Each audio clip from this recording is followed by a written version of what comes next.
Shalom, live from Cleveland, Ohio. Rosh Chodesh Elul, Parshat Shoftim. It's our first running commentary since the move. I welcome you to join on this new journey here with us. We are at Acacia Plantation, where I am, with God, in Cleveland, Ohio. Today is Rosh Chodesh Elul. Our talk is about an orchard, and is most appropriate because today is also Rosh Chodesh Elul. Elul is the time where the king is in the field. The Baal Shem Tov of the Hasidic teachings, I think it's Alter Rebbe actually taught that it's Hamelech Basada, the king is in the field.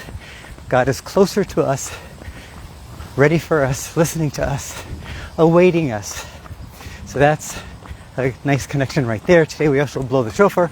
If you haven't heard it yet, go ahead and make a point to hear the shofar. We blow it every day till Rosh Hashanah. Also, related, today is my mother's 79th birthday.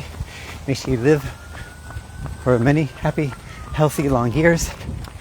And this talk today from the Rebbe is also related to that, because we're talking about growth. And an orchard grows things. Things grow in an orchard continually. And my parents came here to establish the first Chabad house, official Chabad center in 1972. And now there are 18 Chabad houses under them in this area. And that's growth. That's an orchard growth related to what we're going to talk about. So I bless them that the growth should continue in a positive way, in every way. And we'll dive right in to the talk. So the Rebbe says that this world that we live in, as it relates to our mission, has various names. One name, or one mission that we are known to be commissioned with, is Dira B'Tachtonim, to make a dwelling place for God in this world. Now the word Dira, or dwelling place, means home, Dira, to make a home for God, which is known and simple. Moving on, the world is also called a gan, a garden, sometimes. Like we know the first talk that the Rebbe officially initiated his leadership with was with Basi Lagani. I've come to my garden, said God. So the world is called a garden also. Moving on, at a more expanded level, the Rebbe says that a world is called an orchard, a pardes, an orchard.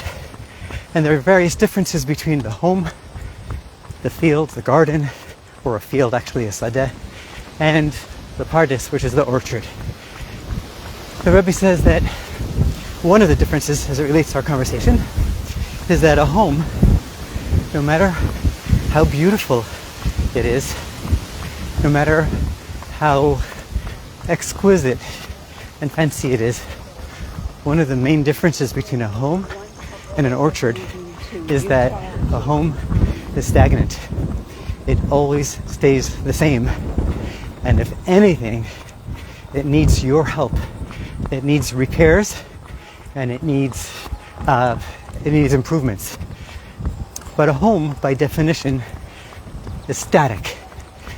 It's static, not stagnant, static. A home doesn't grow. And in contrast, an orchard does grow. An orchard is a place where things grow, and they grow exponentially. The Rebbe says that in our mission to create a home for God, we need to see ourselves as the orchard. That we are the orchard in which we make this home for God. And just like in an orchard, things grow, and they do take effort. The Rebbe says it takes time and effort to make things grow, to help things to grow. But we are orchards, and we need to assume the characteristics of the orchard to make things grow. Now, this is regarding ourselves, that a person should never say that today is going to be as good as yesterday, or tomorrow will be as good as today, progress is essential in an orchard. He says that today must always surpass yesterday, and tomorrow must always be better than today. So just like an orchard grows things, we need to grow within ourselves. And moving on, an orchard, and this is how it relates to this week's Torah portion, is because in this week's Torah portion, Shoftim, it talks about when the Jewish people would be in a war with other nations, and they conquer, and they see fruit trees around, or other trees. They are able to chop down the trees for wood, for whatever they need, but a fruit-bearing tree, it's forbidden according to Jewish law to be chopped down. And the Torah says the reason ki ha'adam eitz hasadeh, because man is compared to a tree. So you can't kill people regularly, so too you cannot chop down. Okay, so just so too we can't chop down fruit-bearing trees. And the Rebbe says that we, in our comparison to a tree, our comparison to a tree signifies that just like a tree produces fruits that has seeds in it that will plant other fruits and vegetables and trees that will grow on forever and ever, so too is our obligation to reach out, not just to improve ourselves and grow ourselves, but also to reach out and create seeds that plant other fruits, which means other people, and enable them not just to transform themselves, but also for them to be leaders in their communities and their environments to help others grow. So they should become the orchard which plants further fruit for that to grow eternally. So the Rebbe said that just like in a vegetation world, we have the eternity of this beautiful orchard over here that continues.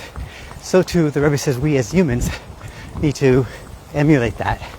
And the Rebbe himself, talking about the previous Rebbe, but we talk about our Rebbe, similarly was an example to that, in which he dedicated his life not just to improve himself or to help others improve themselves, but to create leaders, like the chief rabbi Jonathan Sachs explained that the Rebbe created leaders, he didn't create followers. So each and every one of us, you and me and everyone, has a certain circle of influence in which we are meant to be the leaders, inspired by the Rebbe's teachings and way of life. And this also continues eternally because our children, the Rebbe asked a question. A person might say, the soul came down, was in a good place up in heaven, it was quiet and peaceful.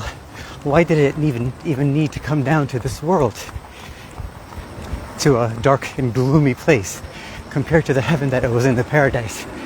And the Rebbe said that for this, we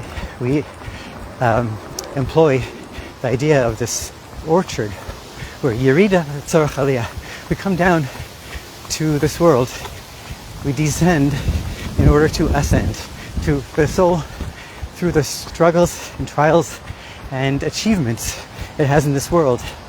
It ascends to a much higher place than it was sitting peacefully and sunbathing or God bathing up in heaven.